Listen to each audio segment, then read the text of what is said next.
الله الرحمن الرحيم لقد من الله على المؤمنين النبي صلى الله عليه وسلم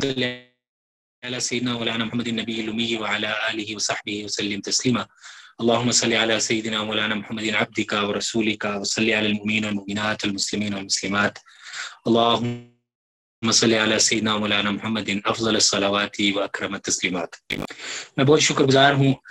ہست و نیست کا، برادر مکرم تیمور صاحب کا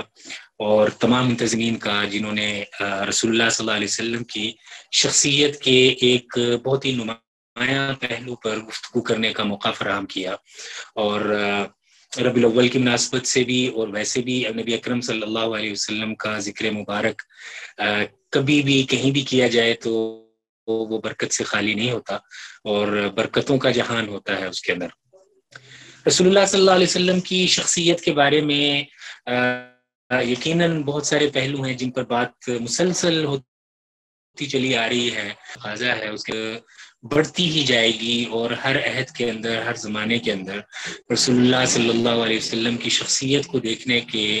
جو زاویہ ہائے نگاہ ہیں ان میں اضافہ ہی ہوتا جائے گا، اور آپ علیہ الصلوۃ والسلام کی ذات بابرکات کی جو روحانی اور آپ علیہ الصلوۃ والسلام کی جو شخصیت کے معاشی، معاشرتی، اقتصادی، تہذیبی، نفسیاتی، یہ جتنے بھی آج کل ہمارے ہاں علوم اور فنون کا دور دورہ ہے، ان میں سے جس اینگل سے بھی، جس زاویے سے بھی دیکھا جائے گا تو آپ علیہ الصلوۃ والسلام کی شخصیت کے بہت ہی مثبت، بہت ہی گہرے، بہت نمایاں اثرات محسوس ہوں گے۔ آپ صلی اللہ علیہ وسلم کی شخصیت کے پہلو میں سے، اور یہ ظاہر ہے کہ حدیث اور سیرت سے وابستہ رہنے کی برکت سے پچھلے 2010 سے لے کر اب تک بین الاقوامی اسلامی یونیورسٹی میں اور اس کے علاوہ دیگر مدارس میں حدیث اور سیرت کے پڑھنے اور پڑھانے کا مزمایا ہوا ہے، تو ویسے تو اس عہد کے اندر موضوعاتی طور پر رسول اللہ صلی اللہ علیہ وسلم کی شخصیت پر بہت کچھ لکھا جا رہا ہے، لیکن ایک پہلو جو آپ علیہ الصلوۃ والسلام کی شخصیت کا بہت ہی نمایاں پہلو ہے، وہ آپ علیہ الصلوۃ والسلام کے مربی ہونے کا یا آپ کے تربیت کرنے والا ہونے کا پہلو ہے۔ اس پر تو ہمیں بہت سارا مواد ملتا ہے کہ نبی اکرم صلی اللہ علیہ وسلم نے صحابہ کرام کی تربیت کا انداز کیا تھا، فرد کی تربیت کا انداز کیا تھا، مجمع کا یا جو اجتماعی طور پر تربیت کا انداز کیا تھا، خواتین کی تربیت کا انداز کیا تھا، بچوں کی تربیت کا انداز کیا تھا۔ لیکن ایک بالکل نیا رجحان جو پچھلے کچھ دہائیوں سے پنپ رہا ہے، اور اس نئے رجحان کے اندر یہ کوشش کی جا رہی ہے کہ نبی اکرم صلی اللہ علیہ وسلم کی تربیت کو بھی دیکھا جائے کہ آپ علیہ الصلوۃ والسلام تربیت کیسے فرماتے تھے، لیکن اس کے اندر زیادہ ارتکاز اس بات پر ہو کہ نبی اکرم صلی اللہ علیہ وسلم کی تربیت میں جو لوگ رہے ہیں ان میں سے ہر شخص کو آپ نے کیسے پروان چڑھا ہے۔ یعنی ایک صحابی کی شخصیت کو لے لی، تربیت کے جو مرضی کے مطابق آپ نے اس کے لیے کیا کیا ذرائع اختیار فرمائے اور کیا کیا وسائل اختیار فرمائے۔ صحابہ کرام رضوان اللہ علیہ مجمعین کے بارے میں ایک چیز تو میں اور آپ بہت کثرت سے اپنے جمعے کے خطبے میں بھی سنتے ہیں اور جگہوں پر بھی سنتے ہیں، اور وہ یہ ہوتا ہے کہ بہت سارے صحابہ کی بہت نمایاں خوبیاں اور خصوصیات ہمیں سننے کو ملتی ہیں۔ مثلا آپ جمعے کے خطبے میں بہت کثرت سے یہ سنتے ہیں کہ حضرت ابوبکر صدیق رضی اللہ عنہ کے بارے میں کہا جاتا ہے ارحم امتی بامتی ابو بکر واشدهم فی امر اللہ عمر واصدقهم حیاء عثمان واقضاهم علی، اور سیدہ فاطمہ سلام اللہ علیہا کا ذکر خیر ہوتا ہے، حضرات حسنین کریمین سلام اللہ علیہما کا ذکر خیر ہوتا ہے، حضرت سیدنا عباس رضی اللہ تعالیٰ عنہ کا ذکر خیر ہوتا ہے۔ یہ ساری چیزیں تو ہمیں ملتی ہیں، لیکن بعض اوقات ایک خلاصہ محسوس ہوتا ہے کہ رسول اللہ صلی اللہ علیہ وسلم نے زیادہ رحم کرنے والے ابو بکر ہیں، میری امت کے اندر اللہ کے معاملے میں شدید حضرت ابوبکر ہیں، حضرت عمر اللہ کے معاملے میں بڑے شدید ہیں، حضرت عثمان کی حیا بہت زیادہ ہے، ابو عبیدہ بن الجراح جو ہیں وہ امانت والے بہت زیادہ ہیں۔ ایک کڑی جو ٹوٹی ہوئی محسوس ہوتی ہے وہ یہ ہوتی ہے کہ آخر اس ارشاد سے پہلے پہلے بھی تو کچھ مراحل گزرے ہوں گے نا. یہ مرحلہ تو وہ خام حالت میں اسے ملا تھا، اور اس شاگرد کے اندر استاد نے اس کی دلچسپی کے پہلوؤں کو دیکھا اور یہ جاننے کی کوشش کی کہ اس بچے کا ان تمام علوم اسلامیہ کے، میں مثال کے طور پر کر رہا ہوں کہ ہمارے پاس جب ایک بچہ آتا ہے بی ایس کے اندر اور وہ 5-6 سیمسٹر ہمارے پاس پڑھتا ہے، یہ فیصلہ کرتے ہیں کہ اب یہ 6 کے سیمسٹر کے بعد 7ویں 8ویں سیمسٹر میں 2 سیمسٹر میں یہ اسپیشلائز لرننگ کی طرف جائے گا. لہٰذا اس نے قرآن اینڈ تفسیر لینا ہے، اس نے حدیث اینڈ سائنسز لینا ہے، عقیدہ اینڈ فلسفی لینی ہے، کمپیریٹیو ریلیجن لینا ہے. تو یہ جو درمیان کا مرحلہ ہے، یہ ہمیں عام طور پر کتابوں میں محسوس ہوتا ہے، عام طور پر کتابوں میں اس طرف توجہ نہیں ہوتی. خاکسار کو اللہ پاک نے بہت فضل فرمایا اس ناچیز پر کہ مجھے اپنے پی ایچ ڈی کے اندر یہ کام کرنے کا موقع ملا کہ رسول اللہ صلی اللہ علیہ وسلم نے ایک آخری مرحلے پر جا کر لوگوں کی تعریف کرنی شروع کر دی ہے، صحابہ کرام میں سے اور صحابیات میں سے، کہ فلاں میں یہ خوبی ہے، فلاں میں یہ خوبی ہے. تو ذرا یہ تو دیکھا جائے کہ رسول اللہ صلی اللہ علیہ وسلم نے اس خوبی کا جو اظہار فرمایا ہے، اس اظہار سے پہلے کے کتنے کٹن مراحل تھے. اس اظہار صلی اللہ علیہ وسلم تربیت فرماتے رہے، اور اس تربیت کے نتیجے میں ایک وقت ایسا آیا، اس چیزیں مل نہیں رہی تھی، ہر کوئی فضائل سے تو شروع کرتا تھا لیکن یہ نہیں پتہ چلتا تھا کہ یہ مرحلہ شروع کہاں سے ہوا، نبی اکرم صلی اللہ علیہ وسلم نے اس کا آغاز کیسے فرمایا. تو خیال یہ آیا کہ چند علوم اور فنون کو متعین کیا جائے، قرآن کریم کو، حدیث کو، سیرت کو، فقہ کو، بین الاقوامی تعلقات کو، سفارتی تعلقات کو، امور حرب کو، خبر رسانی کو، سراغ رسانی کو. اسی طرح تہذیبی پہلوؤں سے نبی اکرم صلی اللہ علیہ وسلم نے بہت سارے صحابہ کرام اور صحابیات کی تہذیبی طور پر آپ نے تربیت فرمائی ہے، جن میں آپ نے دیکھا کہ ان میں ایستھیٹک سینس بہت زیادہ ہے. ان کے ایستھیٹک سینس کی نہ صرف انکریجمنٹ کی بلکہ انکریجمنٹ کے ساتھ ساتھ ان کو مزید آگے بڑھنے کے مواقع بھی فراہم کی، اور یہ سارا کچھ کیا. تو ایک میتھڈولوجی ڈیولپ ہونا شروع ہوئی، اور اس میں میتھڈولوجی کے نتیجے میں یہ محسوس ہوا کہ نبی اکرم صلی اللہ علیہ وسلم کے ہاں بہت غیر معمولی پائی جاتی ہے. وہ یہ ہے کہ آپ علیہ الصلوۃ والسلام پہلی ملاقات میں ہی صحابی یا صحابیہ کی جو فطری صلاحیت اور خصوصی دلچسپی ہوتی تھی اس کا اندازہ فرما لیتے تھے، اور اس پہلی ملاقات کے بعد اس صحابی یا صحابیہ سے جب بھی ملتے تھے وہ آپ علیہ السلام کی خدمت میں حاضر ہو جائیں یا آپ علیہ الصلوۃ والسلام ان کے ہاں تشریف لے جائیں، دونوں صورتوں میں آپ کے ذہن مبارک کے اندر ان کی اس فطری صلاحیت کا پہلو موجود ہوتا تھا، اور وہ ذہن میں رکھ کر آپ علیہ الصلوۃ والسلام ان کی تربیت فرما رہے ہوتے تھے. اور اس تربیت کے اندر پھر بہت دلچسپ فیزز کا علم ہونا شروع ہوا اپنے کام کے دوران. سب سے پہلی بات تو یہ پتہ چلی کہ جس سے ملے تو پہلی ملاقات کے اندر ہی نبی اکرم صلی اللہ علیہ وسلم نے اپنی روحانیت، اپنی نبوت، اللہ جل شانہ نے جو آپ علیہ الصلوۃ والسلام کو بصارت اور بصیرت عطا فرما رکھی تھی، وہ آپ ملتے ساتھ ہی بھانپ لیتے تھے کہ اس شخص کی خصوصی اور فطری دلچسپی کیا ہے. میں آپ کو ایک مثال کے طور پر عرض کرتا ہوں. حضرت عبداللہ ابن مسعود رضی اللہ تعالیٰ عنہ یہ چھٹے مسلمان ہیں، اور بالکل عہد رسالت کے اندر انہوں نے اسلام قبول کر لیا، اور ان کے بڑے فضائل ہیں. لیکن دلچسپ بات یہ ہے کہ ایک موقع پر رسول اللہ صلی اللہ علیہ وسلم نے سفر میں تھے، آپ علیہ الصلوۃ والسلام حضرت عبداللہ بن مسعود مکہ مکرمہ میں بکریاں چرا رہے تھے. تو آپ نے کہا کہ کوئی ایسی بکری ہے کہ جس کا میں دودھ لے سکوں؟ اس نے کہا یہ تو میرے مالک کی بکری ہے، میں آپ کو کیسے دودھ کے لیے بکری دے دوں؟ تو آپ نے کہا اچھا کوئی ایسی بکری دکھا دو جس میں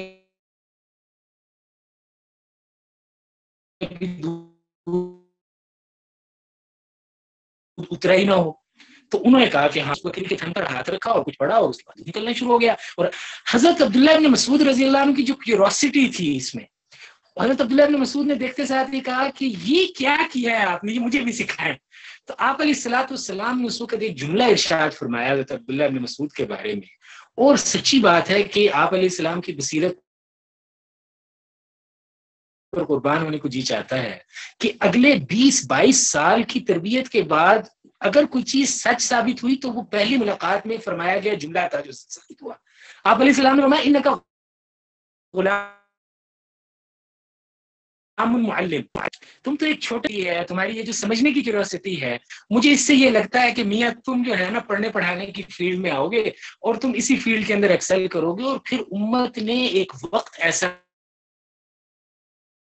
دیکھا حضرت عبداللہ ابن مسعود کی وابستگی رسول اللہ صلی اللہ علیہ وسلم کے ساتھ, کہ ایک حدیث میں حضرت عبداللہ ابن مسعود کہتے ہیں کہ اخذت بضعا و70 سورۃ من فم رسول اللہ صلی اللہ علیہ وسلم. میں نے اس کا ترجمہ اپنے ایک آرٹیکل کے اندر کیا کہ میں نے رسول اللہ صلی اللہ علیہ وسلم سے 70 سے زیادہ حدیثیں سیکھی, 70 سے زیادہ قرآن کی صورتیں سیکھی.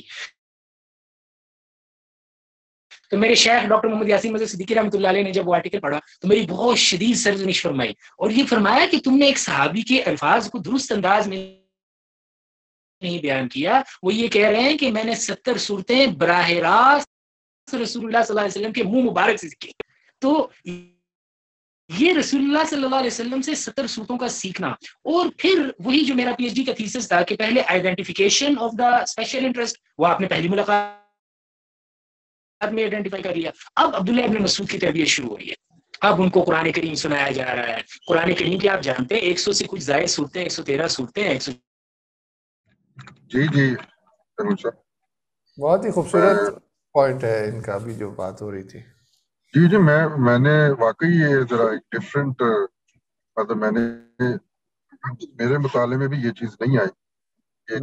ڈفرینٹ جس پہلو جو ہے اس پہ انہوں نے روشنی ڈالی ہے. جی میں نے یہی دوستوں سے سنا تھا کہ یہ بڑا فرق ان کا کام ہے, تو بڑا اشتیاق تھا. آج ان کا انٹرنیٹ جو ہے نا وہ تنگ کر رہا ہے, ویسے کہہ رہے تھے کہ نارملی ٹھیک رہتا ہے. اور آج کے زمانے میں تو میرے خیال یہ بڑا ریلیونٹ ہے کہ وہ جو پروسیس ہے اس پروسیس کو سمجھا جائے, نہ کہ جو اینڈ ریزلٹ ہے اسی پہ فوکس کیا جائے. یہ بہت ہی عمدہ پوائنٹ تھا یہ والا. یہ ایکسٹریملی امپورٹنٹ ہے, بڑی ریلیونٹ ہے یہ آج کل کے لیے, خاص طور پہ جب ہمارا جو انوائرمنٹ ہے, جو ایمبینس ہے, وہ بھی ٹریڈیشنل نہیں ہے اور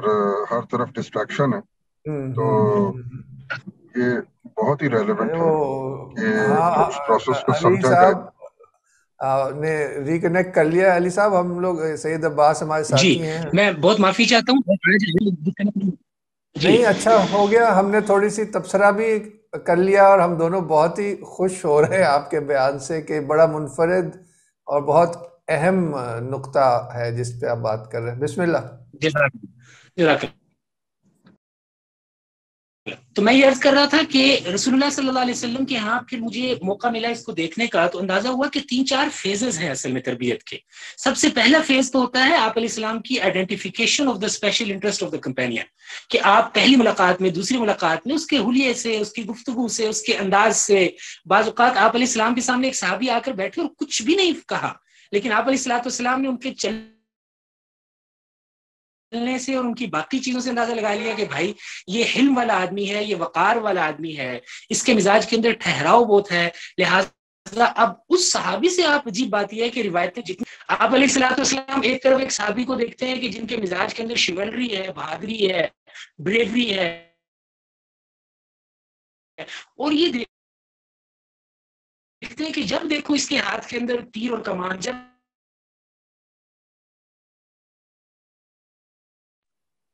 میرے خیال کنیکشن ان کا بریک ہو گیا دوبارہ سے. جی وہ اصل میں ہم لیٹ بھی اس لیے ہوئے کہ آج ان کا انٹرنیٹ صحیح نہیں چل رہا. صحیح, تو اب انہوں نے واقعی بڑا امپورٹنٹ ہے, خاص طور پہ آج کل کا جو ماڈرن ایجوکیشنل سسٹم ہے, جو ووکیشنل ڈائیورسٹی ہے ہیومنز میں, ان کو کنسیڈر نہیں کرتا اور سب کو ایک ہی پروسیس سے گزارتا ہے, یہ دیکھے بغیر کہ انٹلیکچوئل کیپیسٹی میں بھی فرق ہے, ٹیمپرامنٹس میں بھی فرق ہے. تو اس کانٹیکس میں بھی یہ ریسرچ بڑی ریلیونٹ ہے کہ دیکھا جائے کہ رسول اکرم نے جس انسان کی یقیناً جو اس کی ووکیشن ہے اس کو ذہن میں رکھتے ہوئے, اس کے ٹیمپرامنٹس کو ذہن میں رکھتے ہوئے تربیت کی ہو. یہ واقعی بڑا ریلیونٹ ہے. واقعی بڑا اچھا آپ نے اس کی جو وضاحت اچھی بڑی. میں یعنی بہت سوئفٹلی شفٹ کر رہا ہوں ایک کنیکشن سے دوسری کنیکشن. کوئی معاملہ ایسا ہے کہ وہ کنیکشن کا کوئی ایشو آ رہا ہے. بہرحال جتنی بات ہو جائے, جی اس کورونا کے بعد کے اثرات کے جو ہے نا وہ ہم ابھی تک شکار ہیں. تو خیر میں یہ عرض کر رہا تھا کہ سب سے پہلا مرحلہ آپ علیہ السلام کا identification of the special interest of the companion. اس کے بعد رفتہ رفتہ رسول اللہ صلی اللہ علیہ وسلم اس میں صحابی کو آگے بڑھاتے چلے جا رہے ہیں. اور اس سے اس کی دلچسپی اور اس کے مزاج کے مطابق احادیث آپ علیہ السلام ارشاد فرما رہے ہیں اور اس کی رہنمائی بھی فرما رہے ہیں. اور اس دوران ایک بڑا خوبصورت مرحلہ آیا ہے جو اکثر صحابہ کی زندگی میں آیا کہ ان کی اپنی جو اسپیشل فیلڈ آف انٹرسٹ تھی اس کے اندر کسی کمپلیکسٹی کا وہ شکار ہوئے, کسی پریشانی کا شکار ہوئے, اور پھر وہ پریشانی لے کر نبی اکرم صلی اللہ علیہ وسلم کی خدمت میں حاضر ہوئے کہ مجھے اپنی فیلڈ آف انٹرسٹ کے اندر یہ پریشانی ہوئی ہے. اور آپ علیہ السلام نے اس پریشانی کو دیکھنے کے بعد یہ فرمایا, خاص طور پر ابو ہریرہ کو بھی کہا کہ ابو ہریرہ مجھے پتا تھا کہ تمہارے علاوہ کوئی آدمی یہ سوال نہیں کرے گا, مجھے تمہاری اس فیلڈ آف انٹرسٹ کا اور اسپیشل ٹینڈنسی کا اندازہ تھا کہ, اور یہ میں ایکسپیکٹ کر رہا تھا کہ تم یہ سوال کرو گے, اور مجھے یہ بھی پتا تھا کہ تمہارے علاوہ کوئی نہیں کرے گا. تو یہ بھی ایک طرح سے گویا اس شخص کو آپ بڑھاتے چلے جا رہے ہیں اپنی فیلڈ آف انٹرسٹ کے اندر کہ ابھی مزید محنت کرو, تمہارا بھی رنگ نکل رہا ہے اور تمہارے جو مختلف دلچسپی کا جو تمہارا سامان ہے اس فیلڈ کے اندر وہ بھی اچھی طرح اس کے اثرات ظاہر ہونا شروع ہو گئے. اچھا, ایک مرحلہ اس میں پھر اور دلچسپ آیا, اور یہ اکثر صحابہ کے ساتھ آیا ہے اور صحابیات کے ساتھ, کہ آپ علیہ السلام نے جب یہ محسوس کیا کہ اب ان کی تھیوریٹیکل نالج تو ان کا بہت شاندار ہو گیا ہے, ان کو علمی طور پر بڑا ہم نے مستحکم کر دیا ہے, ان کو روایات بھی ذکر کر دی ہیں, ان کو ان کی فیلڈ آف انٹرسٹ میں تربیت بھی دے دی ہے. اب آپ علیہ السلام نے رفتہ رفتہ اس شخصیت کو چھوٹی چھوٹی ذمہ داریاں اسی فیلڈ سے متعلق دینی شروع کر دی. اگر کوئی قرآن کے قاری اچھے بننا شروع ہو گئے تھے تو کچھ لوگوں کے ذمہ لگا دیا کہ میاں تم ان کو قرآن کریم پڑھا دیا کرو. اور اگر کوئی صاحب ایسے ہیں کہ جن کے اندر بہادری کا عنصر آپ نے دیکھا کہ بہت غالب ہے, بہت نمایاں ہے, تو اب رفتہ رفتہ چھوٹی چھوٹی ذمہ داریاں ان کو دینی شروع کی. اور ان چھوٹی چھوٹی ذمہ داریوں کو دینے کا مقصد بھی بنیادی طور پر یہ تھا کہ اس ذمہ داریوں کے اندر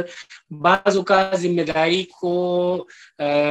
بجا لاتے ہوئے کوئی کوتاہی ہوگی, کوئی تقصیر ہوگی, اور اس تقصیر کا مجھے علم ہوگا تو میں تربیت کروں گا اور رفتہ رفتہ اس سے پختگی پیدا ہوگی. اور جب یہ پختگی تھوڑی سی پیدا ہونی شروع ہو گئی تو یہ موقع ہے ان ساری کتب حدیث کی اور کتب سیرت کی روایات کا جس میں آپ علیہ السلام کسی کی تعریف فرما رہے ہیں. تو گویا یہ جو تعریف فرمانے کا فیز ہے یہ اس تربیت کے فیز میں کوئی چوتھے یا پانچویں مرحلے پر آتا ہے, اور اس تعریف فرمانے کا بھی ایک خاص مقصد ہوتا تھا کہ اب ان صحابی صحابیہ کو ایک کنسیڈریبل نالج جو ہے وہ حاصل ہو گیا ہے, کنسیڈریبل پریکٹیکل ایکسپیرینس حاصل ہو گیا اپنی فیلڈ کا. اب ارد گرد کے صحابہ کرام رضوان اللہ علیہ مجمعین کو متوجہ کیا جاتا تھا کہ اس شعبے کے حوالے سے یہ صحابی اب غیر معمولی صلاحیت کے حامل ہیں, لہٰذا چونکہ اب یہ غیر معمولی صلاحیت کے حامل ہیں لہٰذا ان سے اب استفادہ کیا جائے. صحابہ ان کی طرف متوجہ ہونا شروع ہو جاتے تھے, ان سے استفادہ کرنا شروع کر دیتے تھے. اور میری رائے میں جو سب سے آخری مرحلہ ہوتا تھا وہ یہ ہوتا تھا کہ نبی اکرم صلی اللہ علیہ وسلم کسی صحابی کو ان سارے مراحل سے گزارنے کے بعد, بار بار کے تجربے کے بعد, بار بار کی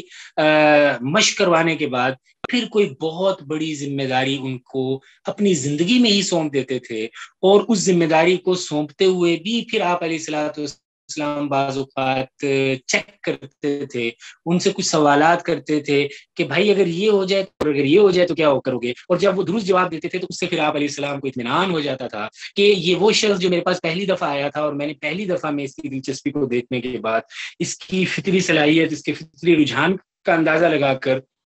اس کی جو تربیت کرنی شروع کی تھی, تو جن خطوط پر میں نے تربیت کی ہے آج یہ صحابی اس قابل ہو گئے ہیں کہ اس پہلو سے امت کی رہنمائی کر سکیں, اور میں آنکھیں بند کر کے ان کو کسی بہت بڑی ذمہ داری کے ان کے حوالے کر سکوں. میں نے حضرت عبداللہ بن مسعود رضی اللہ عنہ سے ذکر شروع کیا اس مثال کا.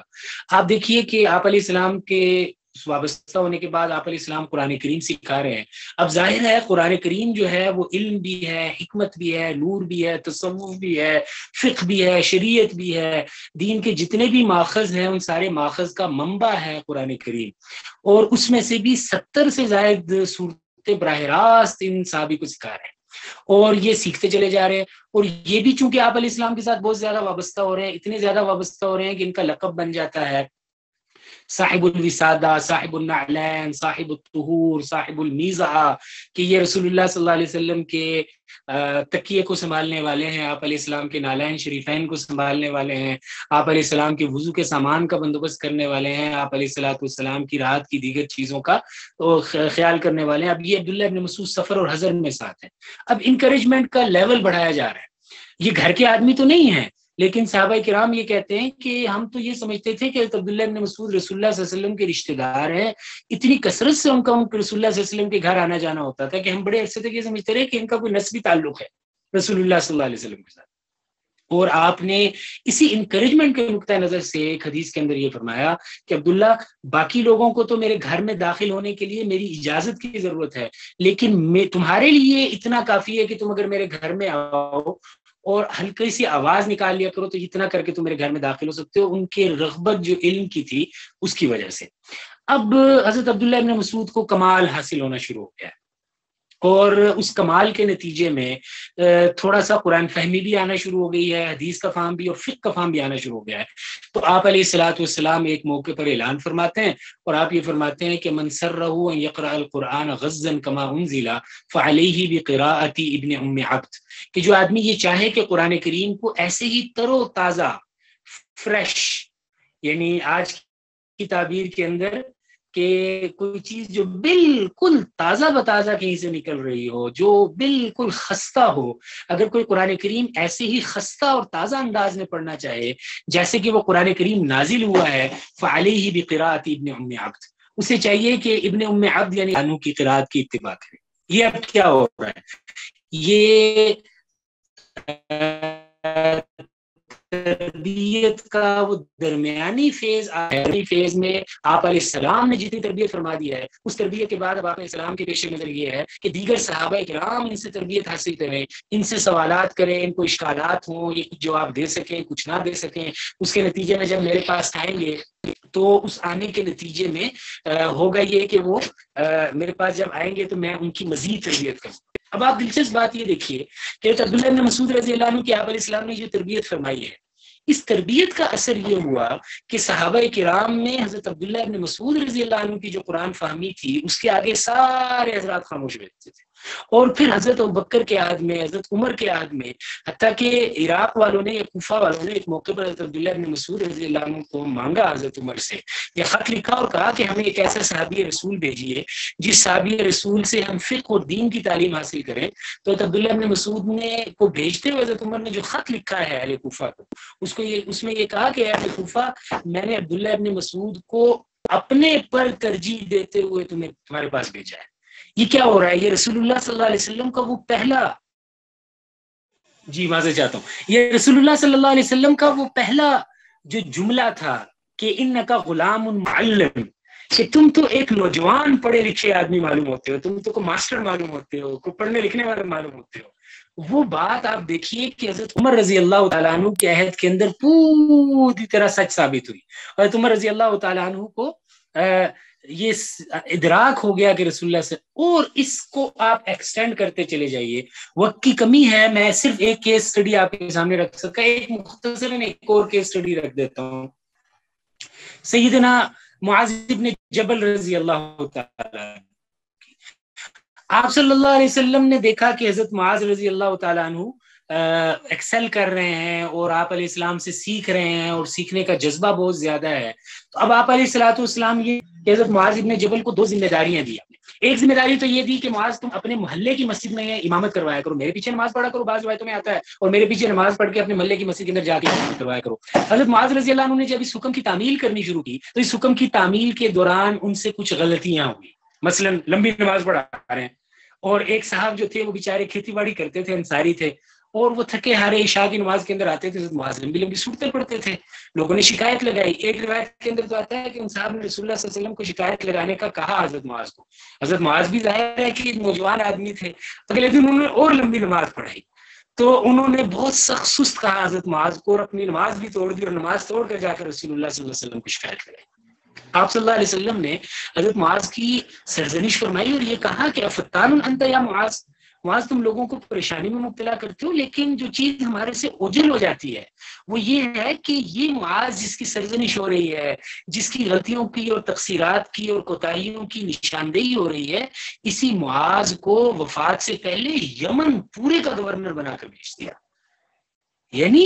آپ ذرا تصور فرمائیے کہ اپنی زندگی کے اندر ہی ایک شخص کی اتنی تربیت فرما دی کہ اس تربیت کے نتیجے میں اس کو ایک پورے ڈاکٹر محمد حمید اللہ نے تو یہاں تک لکھ دیا کہ پورے گورنر کا آپ علیہ السلام نے افسر تعلیم بنا کر بھیجا تھا، یعنی minister of education for the entire of Yemen بنا کر بھیجا تھا، افسر تعلیمات افسر انتظامات آپ نے بنا کر بھیجا تھا۔ اچھا ایک چیز ہمارے یہاں سے اوجھل ہو جاتی ہے، میں نے عرض کیا نا کہ جب آپ ایک ٹوٹیلٹی کے اندر دیکھتے ہیں ایک صحابی کو، اور ظاہر ہے اس کے لیے بڑی محنت کرنی پڑتی ہے، آپ کو وہ ساری حدیثیں دیکھنی پڑتی ہیں صحابی کی، آپ کو ان ساری روایتوں کو دیکھنا پڑتا ہے جس میں ان سے تقصیرات ہو رہی ہیں، جس میں آپ علیہ السلام حوصلہ افزائی فرما رہے ہیں، جس میں آپ علیہ السلام کوئی بات فرما رہے ہیں، اور اس سب کو اکٹھا کر کے جب آپ اس فضل کو اکٹھا کرتے ہیں تو آپ کو پتہ چلتا ہے اچھا یہ آدمی جو یہاں پہنچ گیا عہد رسالت میں، عہد فاروقی میں، عہد عثمانی میں، عہد صدیقی میں، حضرت علی رضی اللہ تعالیٰ عنہ کے عہد میں، بھائی اس کے پیچھے تو رسول اللہ صلی اللہ علیہ وسلم کی بہت شبانہ روز کی محنت ہے۔ اب آپ ایک چیز بڑی دلچسپ دیکھیے حضرت معاذ رضی اللہ عنہ کے بارے میں کہ آپ صلی اللہ علیہ وسلم نے انہیں اہل صفہ کی کھجوروں کا نگران بنایا تھا۔ اب دیکھنے میں یہ بات بڑی عجیب سی لگتی ہے، اور حضرت معاذ کے ذمہ یہ تھا کہ وہ صبح کے وقت آتے تھے اور کھجوروں کے خوشے مسجد نبوی کے اندر ایک جگہ تھی جو رسی سی لٹکی ہوتی تھی، اس رسی پر حضرت معاذ کے ذمہ یہ تھا کہ صبح آتے ہیں تو صبح آ کر کھجوروں کے خوشے لٹکا دینے، اور شام کو دوبارہ آنا ہے اور پھر شام کو آگے دوبارہ کھجوروں کے خوشے لٹکانے ہیں۔ ہمارے ہاں لوگوں کی اس طرف توجہ نہیں گئی کہ اصل میں یہ حضرت معاذ رضی اللہ عنہ کو ایکسیسیبل کیا جاتا تھا ہر روز اہل صفہ کے لیے، کہ چونکہ حضرت معاذ کی تربیت ہو رہی تھی اور معاذ کو ہم سکھا رہے ہیں اور معاذ کو روزانہ کچھ نہ کچھ پڑھا رہے ہیں اور معاذ کی تربیت ہو رہی ہے، تو جب معاذ آئیں گے اور معاذ آ کر وہاں کھجوروں کے خوشے لگائیں گے تو سب کو انس ہوگا معاذ سے کہ بھائی یہ آدمی تمہاری روزانہ کھجوریں لے کر آتا ہے، تو کوئی آ کر ایک بات پوچھے گا، کوئی آ کر دوسری پوچھے گا، کوئی آ کر تیسری پوچھے گا، کوئی آ کے چوتھی پوچھے گا، اور اس کے نتیجے میں حضرت معاذ رضی اللہ تعالیٰ عنہ کی تربیت ہوتی چلی جائے گی۔ اور ایک وقت آیا کہ حضرت معاذ پہ آپ علیہ السلام نے یہ کہا کہ اعلم بالحلال والحرام معاذ بن جبل، جب یہ دیکھ لیا کہ اب یہ نوجوان تیار ہو گیا ہے اور اس کے اندر صلاحیت پیدا ہو گئی ہے، تو اب کہا کہ حلال اور حرام کی سب سے زیادہ علم رکھنے والے معاذ بن جبل۔ اب آپ اس سے اندازہ لگائیے نا کہ صحابہ کتنا زیادہ معاذ پہ متوجہ ہوئے ہوں گے۔ آخری چیز حضرت معاذ کے بارے میں آپ کو عرض کروں، وہ بڑی دلچسپ ہے، آپ نے یہ تو فیصلہ، اور یہ میں عرض کروں یہ کوئی 100-150 کے قریب صحابہ ہیں الحمدللہ جن کے اوپر بہت تفصیل سے دیکھنے کا موقع ملا، اس پوری میتھڈالوجی کو اپلائی کرنے کا موقع ملا، اور اس میں سے بہت سارے لوگ سیاسیات سے وابستہ ہیں، بہت سارے لوگ اقتصادیات سے وابستہ ہیں، بہت سارے لوگ امور حرب سے وابستہ ہیں، بہت سارے لوگ تہذیبی رجحانات کے حامل صحابہ کرام اور صحابیات ہیں، اور ہر ایک میں یہ میتھڈالوجی درست بیٹھتی چلی جاتی ہے کہ حضرت معاذ بن جبل کو آپ علیہ السلام نے یہ کیا کہ جب مکہ فتح ہوا تو مکہ فتح ہونے کے بعد آپ علیہ السلام جب حجۃ الوداع کے لیے تشریف لے کر گئے ہیں تو آپ خود تو وہاں سے نکل کر طائف چلے گئے اور حضرت خالد بن ولید اور باقی حضرات کے ساتھ باقی جگہوں پہ چلے گئے اور واپس مدینہ منورہ آ گئے، لیکن 2 لوگوں کو آپ نے مکہ مکرمہ میں چھوڑا ہے، اور ان میں سے ایک حضرت معاذ بن جبل رضی اللہ عنہ۔ میرا وجدان یہ کہتا ہے کہ 1 لاکھ سے زائد صحابہ کرام دنیا کے اطراف و اکناف سے حج کرنے آئے تھے، تو حضرت معاذ کو چونکہ یمن بھیجنا تھا جو ایکسٹریم ساؤتھ میں تھا، تو اس سے پہلے ایک کاسموپولیٹن ڈائیورسٹی جو حضرت معاذ کے لیے ضروری تھی کہ لوگ مختلف قسم کے سوالات پوچھیں، مختلف قسم کی چیزیں پوچھیں، مختلف قسم کے معاملات پوچھیں حضرت معاذ رضی اللہ عنہ سے۔ اب ظاہر ہے حضرت معاذ نے کچھ کا جواب دیا ہوگا اور کچھ کے بارے میں پریشانی ظاہر کیا ہوگا، کچھ کے بارے میں کوئی اجتہاد کیا ہوگا، اور جب واپس آئے ہوں گے مکہ مکرمہ سے مدینہ منورہ تو آپ نے پوچھا کہ ہاں سناؤ معاذ، ہم نے تمہیں علم تو بہت سکھایا تھا لیکن اس علم کی پریکٹیکل اپلیکیشن کے حوالے سے بتاؤ کیا بنا؟ جب دنیا بھر کے لوگ آئے ہوئے تھے تم سے اور کوئی آ کے کوئی مسئلہ پوچھتا تھا، کوئی مسئلہ، تو تم کیا کرتے تھے؟ اور جب ٹھوک بجا کے آپ نے دیکھ لیا کہ یہ نوجوان تیار ہو گیا ہے تو پھر آپ علیہ السلام نے یہ فیصلہ کیا کہ یمن کی پوری ڈائنیسٹی کا ایک شخص جو ہے اس کو ذمہ دار بنا دیا جائے اور یہ شخص وہاں تربیت کرے اور یہ وہاں جائے، اور اس میں بھی آپ علیہ السلام نے آخری وقت میں بھی چیک کیا، اور یہ آپ کی عادت تھی کہ جب کسی کو بہت بڑی صلاحیت دینا چاہ رہے ہوتے تھے، ذمہ داری دینا چاہ رہے تو آخری مرتبہ ایک بار پھر ذرا چیک کرتے تھے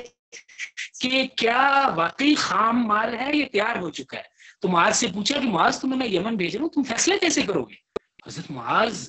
اتنا عرصہ رسول اللہ صلی اللہ علیہ وسلم کے کہا، بڑے اعتماد سے کہا اقضی بکتاب اللہ، اللہ کے رسول اللہ کی کتاب موجود ہے اس سے فیصلہ کروں گا۔ آپ نے فرمایا معاذ اللہ کی کتاب میں نہ پایا تو پھر کیا کرو گے؟ کہا کہ اقضی بسنت رسول اللہ، اگر اللہ کی سنت سے دیکھوں گا اور اس میں ملا تو اس سے فیصلہ. آپ نے فرمایا معاذ اگر میری سنت سے بھی نہ ملا تو کیا کرو گے؟ تو اس وقت وہ جملہ کہا اجتہد برأیی ولا آلو، اس وقت میں اپنی رائے سے اجتہاد کروں گا اور اتنی بات کی آپ کو ضمانت دیتا ہوں کہ کوئی سستی یا کوتاہی نہیں کروں گا اس میں.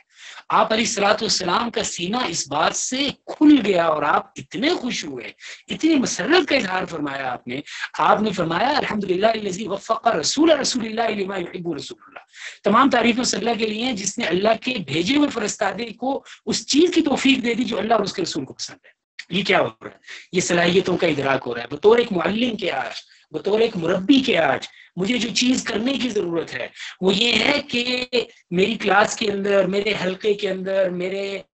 دروس قرآن اور دروس حدیث کے اندر جو آنے والے لوگ ہیں ان میں سے ہر ایک کے اسپیشل انٹرسٹ کو آئیڈینٹیفائی کیا جائے اور اس اسپیشل انٹرسٹ کے مطابق اس کو گروم کیا جائے، اور پھر اس بات کا انتظار کہ اسے اپنے انٹرسٹ میں ایکسل کرتے ہوئے کچھ کمپلیکسٹیز کا سامنا ہوگا. جب وہ کمپلیکسٹیز کا اظہار کرے تو اس کمپلیکسٹیز کے اظہار پر ان کو ریزالو کیا جائے. اور پھر اگلا مرحلہ جو ہم نہیں کرتے کہ ہم کیسے تعریف کریں اپنے کسی شاگرد کی. آپ علیہ الصلوۃ والسلام کے سینے کی وسعت کا اندازہ لگائیے. آپ صرف ان حدیث کو جمع کیجئے جو آپ علیہ السلام نے صحابہ اور صحابیات کی تعریف میں فرمائی ہے تو اچھی خاصی حدیثوں کی تعداد آپ کو مل جائے گی. کتنا کھلا سینہ ہے آپ علیہ السلام کا کہ جو اپنی فیلڈ کے اندر ایکسل کرتا جا رہا ہے اس کا اظہار کرتے جا رہے ہیں، اس کا لوگوں کے سامنے اعتراف کرتے جا رہے ہیں، تعریف کرتے جا رہے ہیں، حوصلہ افزائی کرتے جا رہے ہیں،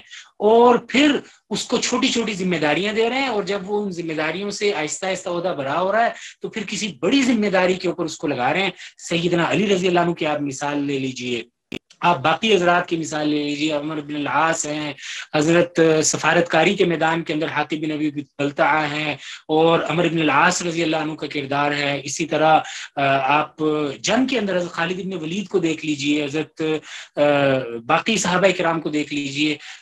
قرآن کریم میں آپ حضرت عبداللہ ابن عباس کو دیکھ لیجیے، حضرت عائشہ کو دیکھ لیجیے. فقہ کے اندر آپ حضرت معاذ کو، حضرت عبداللہ ابن مسعود رضی اللہ عنہ کو دیکھ لیجیے. حدیث کے حفظ کے اندر، حدیث کے یاد کرنے کے اندر جو رغبت ہے اس میں حضرت عبداللہ ابن عمر کو دیکھ لیجئے، حضرت ابو ہریرہ رضی اللہ عنہ کو دیکھ لیجئے. تو ان سارے لوگوں کو دیکھنے کے بعد ہمیں رسول اللہ صلی اللہ علیہ وسلم کی تربیت اور آپ علیہ الصلوۃ والسلام کی افراد سازی کے ایک میتھڈالوجی کا اندازہ ہوتا ہے کہ identification of the special interest of the companion and then grooming him in the special field of interest and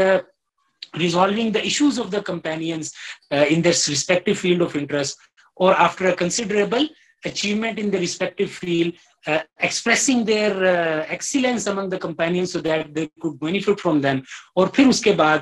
giving them small responsibilities to so that they could get prepared for a big responsibility، اور آخر کار ان کو کسی کاری کے اوپر دیا جاتا تھا. تو یہ رسول اللہ صلی اللہ علیہ وسلم کی تربیت کا ایک پیراڈائم تھا. ہمیں رسول اللہ صلی اللہ علیہ وسلم کی اس تربیت کے نقطہ نظر سے بھی چیزوں کو دیکھنے کی ضرورت ہے. اللہ تعالیٰ اس فکر کے اندر اگر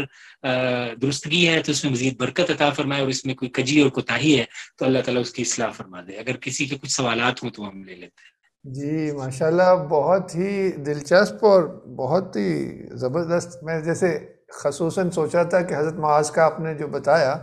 اب اسکول وغیرہ میں ہم آخری حصہ پڑھتے ہیں، اور جب آپ نے بیک گراؤنڈ بتایا تو اس کی کوئی ویلیو کہیں سے کہیں پہنچ گئی، جو اس سے ہم سمجھ حاصل کرتے تھے بہت زیادہ بڑھ گئی. آپ نے جو بیک گراؤنڈ بتایا تو بہت ہی عمدہ. میں تو کہوں گا جتنی بھی تعریف کی جائے کم ہے. یہ آپ چھاپ رہے ہیں اپنا یہ کام؟ جی بس یہ میرا 1 سال ہو گیا ہے جمع کرائے ہوئے، وائوا نہیں ہو سکا ابھی تک، وائوا کا انتظار ہے. تو وائوا ہو جائے تو اسے ویسے میں آرٹیکلز کی شکل میں نکال رہا ہوں خاصی تعداد میں. الحمدللہ ایک چھپ چکا ہے. قرآن کریم کی لکھنے والے جو صحابہ کرام ہیں ان کے بارے میں government college women university Sialkot کا جو رسالہ ہے العلم، اس کے اندر قرآن کریم، تو میرا جو ہر باب ہے اس باب کے اندر 3 فصلیں اور ہر فصل ایک آرٹیکل ہے اللہ کی فضل سے. ماشاءاللہ، مطلب بہت ہی آپ کا یہ نہیں،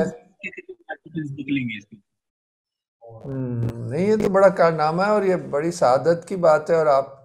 آپ کے یہاں شوق، اصل میں تو شوق نظر آتا ہے. اصلی کریٹو کام تو جب ہی ہوتا ہے. ذوالقرنین، آپ کچھ ایڈ کرنا چاہیں گے اپنے تاثرات؟ جی، میرا ایک کوشچن بھی ہے. میں بس یہ پوچھنا چاہ رہا تھا، ایک میرے ذہن میں بات آ رہی تھی کہ ڈاکٹر صاحب کی ریسرچ میں یہ بھی بات شامل ہے کہ جو صحابی کا جو اسپیشل انٹرسٹ ہے وہ آئیڈینٹیفائی کرتے کیسے تھے، مطلب رسول اکرم، مطلب اس میں اس کانٹیکس میں بھی کوئی اصول جو ہیں وہ ہیں، مطلب جو رسول اکرم کی سنت سے ہم اخذ کر سکتے ہیں، ایکسٹریکٹ کر سکتے ہیں کہ آئیڈینٹیفیکیشن کیسے ہوتی تھی، مطلب کس قسم کا ٹیمپرامنٹ یا کس قسم کی ٹینڈنسی جو ہے وہ کس قسم کے پروفیشن کے لیے سوٹیبل ہے، مطلب یہ جو کورسپونڈنس ہے کہ آئیڈینٹیفیکیشن ہوگی کیسے. میں یہ پوچھنا چاہ رہا تھا کہ یہ بھی ڈاکٹر صاحب کی ریسرچ میں یہ بھی شامل ہے بات، اگر ہے تو اس کے اوپر اگر کچھ روشنی ڈال سکے. انہوں نے کہا تھا نا کہ وہ حضور کی بصیرت ایسی تھی کہ وہ بہت جلدی انہیں پتہ اندازہ ہو جاتا تھا، پہلی ملاقات میں ہی اندازہ ہو جاتا تھا. نہیں، میں اصل میں یہ چاہ رہا تھا کہ یقیناً ظاہر بات ہے رسول اکرم ان کا اپنا جو ڈیسیژن میکنگ پروسیس تھا ظاہر بات ہے وہ تو ڈفرینٹ تھا، لیکن چونکہ اتنی ساری ایگزامپلز ہیں، اتنی مثالیں ہیں، تو ان سے ایک ٹرینڈ تو پتہ چل ہی جاتا ہے آپ کو. ظاہر بات ہے ہمیں تو ٹرینڈ دیکھنا ہے نا بیسیکلی اتنی ساری مثالوں سے کہ کس شخص کو، ایک خاص طرح کے ٹیمپرامنٹ کا شخص کو کہاں فٹ ان کیا، اچھا اس سے کوئی ٹرینڈ بھی پتہ چل سکتا ہے. میں اس کانٹیکس میں بات کرتا ہوں. اچھا اچھا اچھا اچھا کہ اس سے ہم تو اس سے کچھ اصول ہم ایکسٹریکٹ کر سکتے ہیں. ہاں، ڈاکٹر علی واپس آتے ہیں تو پھر ظاہر بات ہے رسول اکرم تو ظاہر بات ہے ان کی جو بھی ڈیسیژن میکنگ تھی وہ تو ڈیوائنلی انسپائرڈ تھی، انٹیوشن پر، انٹلیکچوئل انٹیوشن پر مبنی ہوگی. لیکن ہمارے لیے ظاہر بات ہے ہم تو وہ جو مطلب کہ ریکارڈڈ جو بھی چیزیں ہیں ان سے ایک ٹرینڈ ہی ہم نکال سکتے ہیں نا. اس ٹرینڈ کو ہم ایک پیٹرن ہم ایکسٹریکٹ کر سکتے ہیں. اس کانٹیکس میں بیسیکلی وہ بات کرتے ہیں. بالکل سمجھا. جی میرا اصل میں سوال یہ تھا، میں پوچھنا آپ سے یہ چاہ رہا تھا کہ رسول اکرم ظاہر بات ہے آپ نے یہ خود فرمایا تھا کہ وہ جب آئیڈینٹیفائی کرتے تھے کہ کسی صحابی کا اسپیشل انٹرسٹ کیا ہے تو ظاہر بات ہے ان کا جو ڈیسیژن میکنگ تھی وہ تو ڈیوائنلی انسپائرڈ تھی، انٹیوشن پر مبنی تھی. لیکن ان کے فیصلوں سے ہم کچھ ٹرینڈ جو ہے وہ دیکھ سکتے ہیں، کچھ پیٹرنز ایکسٹریکٹ کر سکتے ہیں، کچھ اصول ایکسٹریکٹ کر سکتے ہیں کہ کس قسم کے ٹیمپرامنٹ کا انسان جو ہے وہ کس قسم کے پروفیشن کے لیے سوٹیبل ہوگا. تو یہ بھی آپ کے ریسرچ کا حصہ ہے کہ یہ ٹرینڈز جو ہیں ان کو دیکھنا، ان پیٹرنز کو، یا رسول اکرم کی جو فیصلے انہوں نے لیے اس سے کچھ اصول ایکسٹریکٹ کرنا in terms of identifying the special interests of a person. یہ میں بیسیکلی پوچھنا چاہ رہا کہ کیسے آئیڈینٹیفیکیشن ہو، کس قسم کے ٹیمپرامنٹ کا انسان کس قسم کے پروفیشن کے لیے سوٹیبل ہوگا. یہ رسول اکرم کی سنت سے اس کے لیے اصول ایکسٹریکٹ کیے. بالکل، یعنی آپ نے ریسرچ کے اندر میں نے اس کا جی میں نے اپنی ریسرچ کے اندر ہی سوال فرما دیا.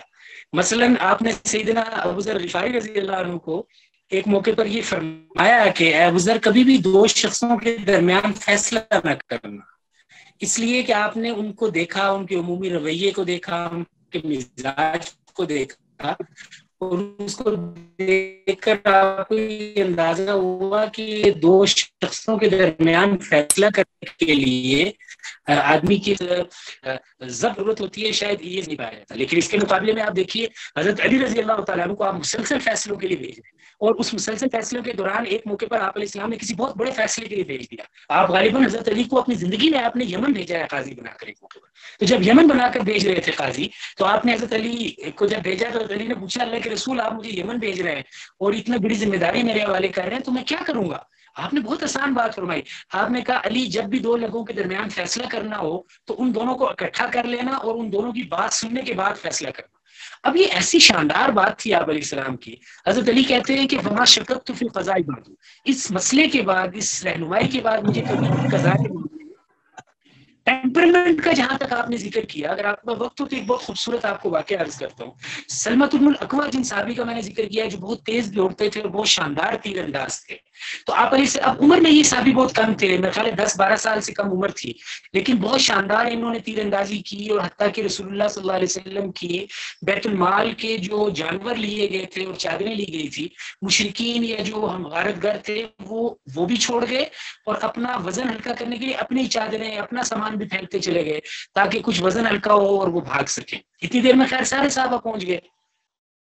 اب رسول اللہ صلی اللہ علیہ وسلم کے ٹیمپرمنٹ کا خیال رکھنا اور ٹیمپرمنٹ کے مطابق تربیت کرنا. آپ کو حضرت سلمۃ بن الاکوع بار بار آ کر یہ کہہ رہے تھے کہ اللہ کے رسول یہ قریبی بستی ہے, وہاں پانی ہے اور اس پانی پہ یہ لوگ اپنے جانوروں کو پانی شانی پلا کر تازہ دم کر رہے ہوں گے, ہم ابھی جا کر حملہ کرتے ہیں تاکہ ان کا معاملہ نمٹا دیں. آپ نے اس موقع پر فرمایا اذا ملکت فاسجح, اے سلمہ جب تمہیں اختیار مل جائے تو تحمل اختیار کیا کرو. یہ بھی میں نے اپنے تھیسس کے اندر لکھا ہے کہ بعض اوقات رسول اللہ صلی اللہ علیہ وسلم کسی صحابی کو دیکھتے تھے کہ وہ اپنی رسپیکٹو فیلڈ کے اندر بہت ایڈوانس کر رہا ہے اور بہت ایکسل کر رہا ہے, اور اس کے ایکسل کرنے کے اندر بھی بے اعتدالی ہو رہی ہے, تو اس ٹیمپرمنٹ کو دیکھ کر آپ علیہ الصلوۃ والسلام اس ٹیمپرمنٹ کی بھی اصلاح فرماتے تھے. تو بالکل اس طرح کے بہت سارے ماڈلز ملے ہیں اپنے کام کرنے کے دوران. اور بہت ہمیں خوشی ہے کہ ہمارے ساتھ آج ڈاکٹر علی طارق ہیں اسلام آباد سے, جو انٹرنیشنل اسلامک یونیورسٹی میں ڈپارٹمنٹ آف حدیث سے تعلق رکھتے ہیں, اور آپ کی دینی تعلیم وفاق المدارس العربیہ ملتان سے ہوئی ہے, اور آپ کا بیچلرز اور ماسٹرز جو ہے انگلش لٹریچر میں ہے پنجاب یونیورسٹی